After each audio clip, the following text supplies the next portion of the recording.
কি বন্ধুরা, আপনারা কি জানেন মাশরুম বাজার থেকে কিনে আনার পর ছোট ছোট করে কেটে তেলে লবণ হলুদ দিয়ে ভেজে নেওয়ার পর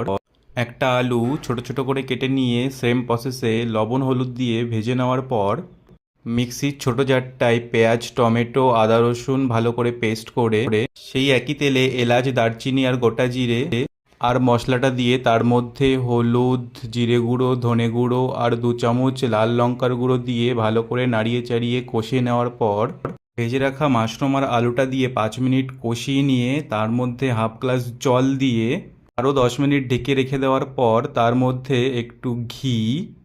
পরিমাণ মতো গরম মশলা আর একটু ধনেপাতা কুচি ছড়িয়ে দিলেই আপনার রেডি হয়ে যাবে মাশরুম মশলা। তারপর কি করতে হবে, মন ভরে একটা লাইক করে চ্যানেলটা সাবস্ক্রাইব করে দিয়ে রুটি বা ভাত যা খুশি দিয়ে খেতে হবে। টাটা।